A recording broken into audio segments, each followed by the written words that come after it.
Les prévisions maritimes émises par Environnement Canada à 15h30.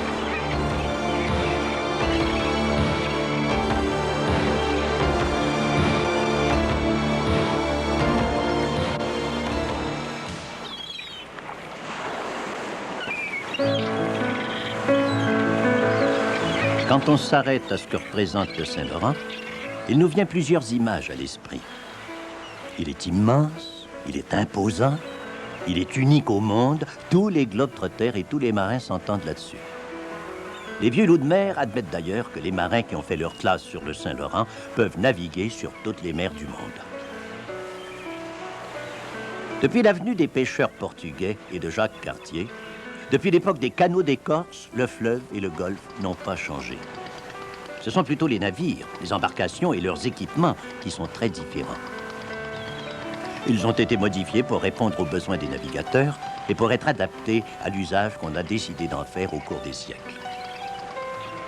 Peut-être y avait-il des excursions sur le fleuve il y a 300 ans, mais l'histoire n'en parle pas.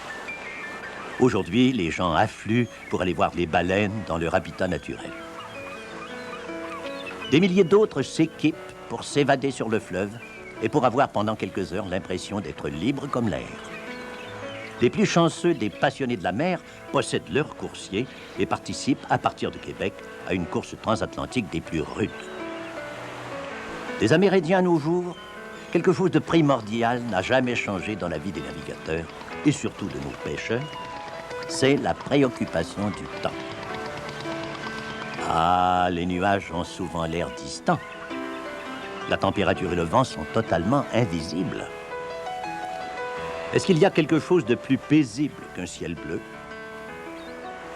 Le temps peut nous offrir des moments paradisiaques, mais il faut admettre que malgré toute notre science, on lui est entièrement soumis. Il n'est pas question même de penser à le vaincre. Vaut mieux apprendre à le connaître, à s'en faire un allié et à en comprendre les avertissements. Vous vous imaginez comment réagirait Cartier si un navigateur québécois du 20e siècle se présentait à lui et lui admettait ne rien connaître du Saint-Laurent? Monsieur, lui dirait probablement Cartier, avec toute votre technologie moderne, ne venez pas me dire que vous n'avez pas les cartes et tous les renseignements dont on peut rêver pour gagner n'importe quand, n'importe quelle course Québec-Saint-Malo. Et Cartier aurait raison. Lui qui a fait tout le Saint-Laurent, en passant tant par les îles de la Madeleine que par les détroits de Belle-Île, sans couler et sans heurter un récif, parce qu'il connaissait tous les secrets d'une navigation prudente. Ce qu'on vient de voir, Cartier l'avait probablement vu. Mais s'il avait eu une carte de ce genre, il aurait tout de suite compris que le fleuve qui débouche sur une véritable mer intérieure est un immense canal que le vent est obligé de suivre. Qu'il y a sur les deux rives de hautes montagnes et des vallées profondes qui modifient aussi sa course et sa vitesse. Que les détroits et de nombreuses îles ont une grande influence sur le comportement du vent. Il aurait enrichi le tout de l'ensemble de l'information que nous avons sur les marées et sur les courants. De quoi gagner une transat à coup sûr. Le savoir des météorologues est très utile aux navigateurs, parce que le comportement de la mer dépend surtout du vent. S'il n'y avait jamais de vent, le Saint-Laurent serait un gigantesque miroir dans lequel se reflèteraient les côtes, la lune et tout ce qui se pointera à l'horizon. Comme la réalité est fort différente, les spécialistes de la météo ont étudié la plupart des phénomènes reliés au vent et au comportement de la mer, et ils nous en font bénéficier. Ce qui est particulièrement intéressant, c'est qu'on peut observer et prévoir ces phénomènes. Les connaître, c'est de s'assurer d'une bien meilleure navigation et peut-être même de s'éviter bien des problèmes. Au départ, il faut savoir comment le vent se comporte, ce que sont ses tendances naturelles. Si on lui présente un canal, par exemple, il va le suivre le plus fidèlement possible, aussitôt qu'il trouvera le moyen de s'y faufiler. Un passage entre deux îles, entre deux côtes rapprochées, entre une île et une côte, lui offre une excellente canalisation. Certains de ces couloirs lui permettent d'ailleurs de franchir en toute liberté une chaîne de montagnes et d'en sortir avec force. S'il s'agit d'un passage dont les côtés se resserrent graduellement pour former un entonnoir, il accélère tout de suite et sa vitesse peut facilement doubler, comme c'est le cas entre une île et la côte. En frappant obliquement une côte haute et escarpée qui forme une vraie barrière, le vent dévie et il accélère. Il est intéressant de remarquer qu'une forte turbulence se crée sous les falaises, aussi bien lorsqu'elles sont à l'abri du vent qu'au moment où ils longent celles qu'ils font dévier. Sur le Saint-Laurent, c'est la côte de la péninsule de la Gaspésie qui constitue la plus imposante barrière. Par vent du nord-ouest, le couloir de vent ainsi accéléré peut avoir une largeur d'une dizaine de milles. Il suit le détroit d'Onguedo et va se perdre dans le golfe. Avec la multitude de caps, de pointes et d'îles qu'il y a sur le fleuve et dans le golfe, il est plus fréquent d'avoir affaire à l'effet de coin. Devant une résistance, le vent tourne naturellement vers la gauche et il renforce. Ce sont vraisemblablement les îles qui le comblent le plus. Il les contourne précisément de cette façon d'ailleurs. Cet effet de coin crée une zone de turbulence derrière l'île. Toutefois, si on navigue très près de la rive, on s'y trouve à l'abri. Le phénomène est similaire face aux caps et aux pointes, à condition évidemment que le vent puisse aussi passer à gauche. De fait, si le vent accélère substantiellement en passant à gauche d'un obstacle, c'est en raison de la convergence. Dos au vent, en présence d'une côte qui est à droite, le vent sur Terre dévie vers la mer et crée un corridor dans lequel il accélère. Cette déviation vers la mer est due à la résistance qu'exerce le sol qui freine le déplacement de l'air. La jonction des vents renforce de 25% celui qui souffle sur mer. Cet effet de convergence est ressenti jusqu'à environ 2000 au large. Attention, lorsqu'on navigue dans un de ces couloirs de convergence, il faut s'attendre à ce qu'il y ait parfois de fortes sautes de vent à la hauteur des vallées importantes. Le vent emprunte ces vallées et enfonce carrément le corridor d'accélération à des vitesses parfois surprenantes. La situation est tout à fait contraire lorsque le vent souffle le long d'une côte qui est à votre gauche. Encore là, le vent qui longe la côte vire à gauche parce qu'il rencontre la résistance du sol. Cette fois-ci, l'effet de divergence crée sur mer un corridor de vent nettement plus faible. Avec cette divergence, le vent perd des plumes et sa vitesse, en deçà de 2000 de la rive, baisse de 25%. Voilà pour le comportement des vents qui sont produits par le déplacement des grandes masses d'air. Comme la direction et la vitesse de ces vents sont systématiquement modifiées par le relief, c'est au navigateur d'en prévoir le comportement selon l'environnement où il se trouve. Il est d'ailleurs impossible aux météorologues de faire des prévisions météorologiques pour chaque rivière, chaque modification de relief, chaque falaise. C'est pour ça que lorsqu'on annonce seulement du vent léger, on doit quand même savoir que selon la température et la topographie, certains phénomènes créent des vents assez forts, et même violents. Il existe 4 vents locaux qui peuvent naître soit le jour, soit la nuit.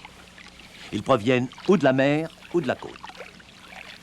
Le plus intéressant est sans doute la brise de mer, qu'on appelle aussi le vent de soleil. C'est essentiel que le soleil soit de la partie. En avant-midi, le soleil réchauffe la côte. L'air se soulève et un vent de mer commence à souffler. Plus les heures passent, plus le vent accélère et provient de loin. Il oblique alors vers la droite. Sur la basse côte nord, la brise de mer peut atteindre 25 à 30 nœuds et elle se manifeste jusqu'à une quinzaine de milles au large. Si elle souffle vers l'embouchure d'une profonde vallée réchauffée par le soleil durant tout l'avant-midi, cette brise sera nettement renforcée par le vent anabatique, un nom compliqué qui signifie tout simplement vers le haut. L'air chaud produit sur le flanc des montagnes monte rapidement vers le sommet, ce qui facilite le déplacement de l'air marin vers la côte et en accélère automatiquement la vitesse. Un autre de ces vents locaux, c'est la brise de terre. Elle se produit la nuit. En fin de soirée, par temps clair, l'air fait simplement le mouvement inverse, en retournant cette fois se réchauffer sur la mer. Cette brise souffle jusqu'au début de l'avant-midi. Elle est moins forte et moins étendue que la brise de mer. Mais son épiphénomène, qui s'appelle le vent katabatique, a un comportement beaucoup plus brutal. Le vent katabatique, c'est l'air refroidi des sommets qui dévale vers la mer subitement de tout son poids et à toute vitesse. Katabatic signifie d'ailleurs vers le bas.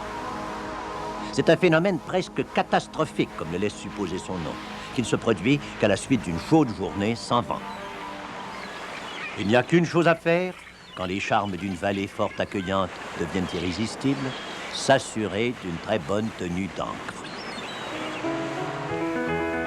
Pas de vent, pas de vague, pas de mer, comme disent les navigateurs.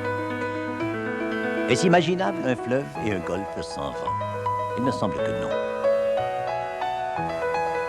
Par jour froid, on préférerait peut-être que le Saint-Laurent n'y ajoute pas son grain de vin, mais par journée chaude, où le sable de ces magnifiques plages vous cuit les pieds, quel bonheur parfois que de sentir la brise de mer. Sans vent, d'ailleurs, les voiliers battraient tristement de la voile. Tant qu'il y aura de l'air et du soleil, tant que la terre tournera sur elle-même, il y aura du vent. Tant qu'il y aura de l'eau, il y aura aussi des vagues. À part les navires et les embarcations qui en créent, les vagues sont uniquement fabriquées par le vent. Leur hauteur dépend directement de la vitesse du vent sur la mer, de sa durée et de la distance sur laquelle il souffle, soit le fetch. Par exemple, si le fetch est de 50 000 et que le vent souffle pendant 6 heures, à une vitesse de 15 nœuds, il créera des vagues d'1,5 mètre dont la longueur d'onde sera de 25 mètres. À 25 nœuds, les vagues atteindront 3 mètres et s'étendront sur une longueur de 32 mètres. À 40 nœuds, elles seront de 5 mètres sur une longueur de 55 mètres. En plein été, sur le Saint-Laurent, c'est rare que le vent crée des vagues supérieures à 3 mètres. De fait, la hauteur de la vague ne peut pas s'accroître indéfiniment. Après 12 heures, le vent n'a presque plus d'effet sur elle, sinon celui de l'allonger davantage. Sur le Saint-Laurent, le fetch est relativement limité. C'est pour ça que les vagues ne peuvent pas s'allonger autant qu'en plein océan. Dans le fleuve et dans le golfe, on a donc surtout affaire à des mers à forte cambrure. Si on observe un mouvement de vagues qui ne correspond pas à la direction du vent, on a affaire à la houle. Elle a été formée ailleurs ou à un autre moment de la journée. La houle peut être un indice du vent qui s'annonce. Par contre, si la direction des vagues correspond à la direction dans laquelle le vent les pousse, on est en pleine mer du vent. Il n'y a pas que le vent et que ce qui paraît à la surface du Saint-Laurent. Il y a aussi et surtout ce que cachent les vagues aux non-initiés, les courants, entre autres. Dans le Saint-Laurent, 3 types de courants circulent. Les courants océaniques, les courants de marée et les courants de rivière. Les courants océaniques sont celui du Labrador qui se rend jusque dans le bas du fleuve, qui coule de façon presque imperceptible et dont l'influence sur les vagues est minime, et celui de Gaspé qui coule vers l'Atlantique à partir de Rimouski. Impossible de le négliger, celui-ci. Le long de la côte gaspésienne, il a une vitesse qui dépasse parfois 2 nœuds et il crée de fortes mers par vent d'est. Mais les courants les plus perturbateurs sont les courants de marée. Ce sont eux qui modifient parfois dangereusement le comportement de la mer. En soi, ces courants-là ne causent pas de problème. Si on navigue dans la même direction qu'eux et par vent de dos, on se déplace vite et bien. Par contre, il faut s'en méfier chaque fois qu'ils sont opposés au vent, parce qu'ils augmentent la hauteur des vagues et qu'ils peuvent rendre la mer tout à fait dangereuse. Leur vitesse est très grande entre Québec et Tadoussac, et particulièrement à l'embouchure de la Saguenay et à la traverse de Saint-Roch, où ils sont de 8 nœuds. Près de la côte nord, ils sont également importants en milieu insulaire. Lorsqu'ils se croisent, ils deviennent turbulents et peuvent engendrer des mers tout à fait confuses. Par mer calme, on reconnaît cette turbulence par de petites vagues moutonneuses et incohérentes. C'est le clapot. Le clapot est impressionnant. Il agite la mer, même sans vent. On pourrait se demander si un monstre, peut-être celui du Loch Ness, ne serait pas sur le point de faire surface. Et dès que le vent commence à souffler à contre-courant et que les vagues se superposent au clapot, la mer grossit rapidement. Plus le vent est fort, plus cette mer devient dangereuse. On doit toujours se méfier des courants de marée et se poser certaines questions chaque fois qu'on a à composer avec eux. Quelle est leur direction? À quel moment sont-ils montants ou descendants? Est-ce qu'ils en croiseront d'autres? Et surtout, est-ce que le vent sera à contre-courant? Une seule façon d'obtenir des réponses, consulter la table des marées et des courants, les cartes marines et les prévisions maritimes les plus récentes. Mais il faut aussi se méfier des courants provenant des rivières à débit important. Ils sont très forts à leur embouchure. À marée descendante, surtout par vent contraire, ces courants prennent encore plus de force et rendent les conditions très difficiles. La situation empire lorsqu'ils circulent sur des hauts fonds. Les hauts fonds qui pullulent le long des côtes et près des îles sont souvent des pièges. En les heurtant, les vagues ralentissent, se cabrent et se brisent. Dans le cas d'une remontée rapide des fonds, la vague se cabre et se brise subitement juste au-dessus de la forte dénivellation sous-marine. Cette dénivellation est notamment soulignée par la barre que forment les vagues en déferlant. Dès que la mer a plus d'1 mètre, cet effet de barre rend la navigation tout à fait impossible. Le phénomène est très impressionnant. Pour que les vagues circulent librement au-dessus des hauts fonds, il faut au moins que la profondeur corresponde à la moitié de leur longueur. Si la profondeur est moindre, la hauteur de la vague augmente et elle peut déferler. Les hauts fonds, il faut en tenir compte même quand on navigue au large, parce qu'au-dessus des bancs, la mer se comporte de façon identique. Voici un exemple spectaculaire d'entrée de rivière où la mer pénètre avec violence à marée descendante et se déchaîne sur les hauts fonds. Cette mer a été formée par un vent de 25 nœuds qui a soufflé pendant 6 heures. D'autres phénomènes, parfois aussi violents, se produisent par grosses mers. Quand les vagues heurtent une paroi verticale qui forme un véritable mur, des quais par exemple, elles rebondissent comme un boomerang. Elles sont réfléchies. En revenant vers le large, leurs crêtes s'entrecroisent et s'additionnent rapidement selon la formule que voici. Ça vous semble complexe? En bref, elle signifie qu'il n'y a que l'énergie qui s'additionne, non les hauteurs. En réalité, on n'a jamais le temps d'effectuer le calcul, parce que la mer devient alors si rapidement difficile qu'il faut mettre le cap ailleurs. Mais pas en face d'une côte à falaise, parce que la réflexion rend la mer confuse, même par vent de 15 nœuds. Selon l'importance du vent, cette réflexion peut être ressentie jusqu'à quelques milles au large. Un autre type de mer qui rend aussi la navigation difficile est produite par les vagues qui touchent des hauts fonds par le travers. Ces vagues dévient vers les eaux moins profondes en augmentant de hauteur et en déferlant selon le cas. Sous le vent d'une île, cet effet de réfraction engendre une mer croisée. C'est une mer à la fois confuse et hachée sur laquelle il peut devenir très difficile et même dangereux d'y manœuvrer. Ce même effet de mer croisée par réfraction peut aussi se produire lorsque le haut fond est une montagne sous-marine. On sait qu'en frappant les caps et les pointes, les vagues sont non seulement déviées, elles convergent vers la côte, se referment sur elles-mêmes et déferlent. Le comportement de la mer est exactement le même sur une pointe sous-marine où les vagues se rejoignent et produisent une mer croisée.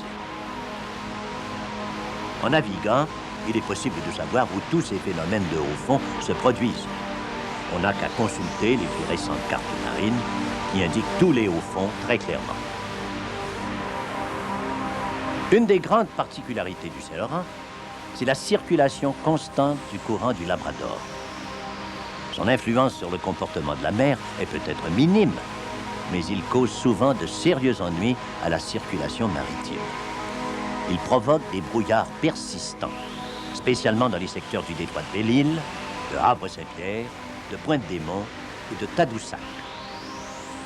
Ces brouillards se produisent surtout en été, lorsque des vents du sud ou du sud-ouest amènent de l'air humide sur les eaux froides. Une pluie soutenue peut aussi saturer l'air et former du brouillard. Dans tous les cas, le brouillard ne sera balayé que par un vent qui amènera de l'air plus sec. Sans radar, il est extrêmement périlleux de pénétrer dans les bancs de brouillard. Il est risqué d'y faire de très mauvaises rencontres à ne pas fréquenter. Même si le spectacle sur le Saint-Laurent est grandiose et saisissant, il faut toujours avoir un œil sur le ciel. Aucun professionnel de la mer ne néglige cette règle. C'est une des meilleures garanties d'une navigation agréable, sinon sécuritaire. Tout bon marin connaît les signes du ciel et pressent le temps qui vient. Parmi les signes qui ne trompent pas, il y a l'immense nuage noir précédé d'un nuage en rouleau sous lequel le vent agite la mer et lève des embruns. Quand on peut observer ce phénomène d'aussi près, il est plus que temps de prendre les mesures qui s'imposent parce qu'il y aura incessamment cette violente saute de vent qu'on appelle le grain. La violence du phénomène présente de nombreux risques, dont coucher un voilier, le démâter ou faire chavirer une embarcation. On vient d'avoir un appel, là. On a un pétrolier qui vient de s'échouer dans la région de Port-Meunier.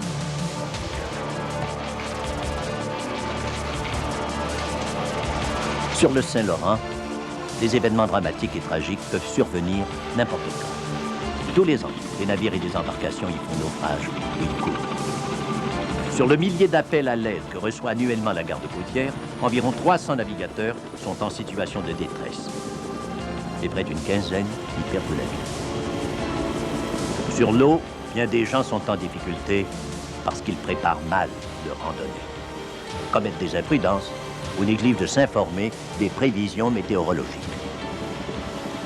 C'est pour limiter les risques de tragédie que la garde côtière maintient au Québec un service permanent de recherche et de sauvetage. En cas de détresse, son personnel répond immédiatement en utilisant tous les moyens que nécessite chaque situation.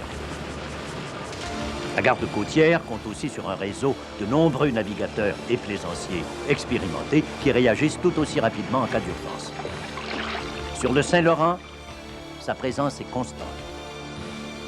Vu l'importance primordiale qu'a la météo pour la sécurité des navigateurs, une équipe permanente de météorologues d'Environnement Canada prépare quotidiennement des prévisions pour chacun des grands secteurs du Saint-Laurent. Pour obtenir sans délai les plus récentes observations, ils utilisent la technologie de télécommunication la plus avancée. Dans le Saint-Laurent, les officiers de plus de 70 navires fournissent régulièrement les données météorologiques qu'ils utilisent pour affiner leurs prévisions. La tâche de ces collaborateurs est très importante parce qu'il n'y a aucune station d'observation fixe sur mer, à part la bouée météorologique qu'Environnement Canada vient d'installer au large de Mont-Louis, en Gaspésie. Les observations sur mer complètent l'ensemble des données terrestres, aériennes et satellitaires qui sont traitées par de très puissants ordinateurs avant d'être acheminées aux prévisionnistes. Si ces gens travaillent avec l'équipement le plus raffiné au monde, c'est d'abord pour veiller à ce que les risques d'accidents et de désastres causés par les conditions du temps soient limités au maximum. Chaque fois que la situation météorologique présente du danger, un danger pour les navigateurs, ils émettent tout de suite un avertissement maritime qu'ils transmettent instantanément au réseau de diffusion et au service satellitaire ANICOM. Toutes les stations de radio et de télévision les reçoivent pour diffusion, de même que l'ensemble des stations de la garde côtière.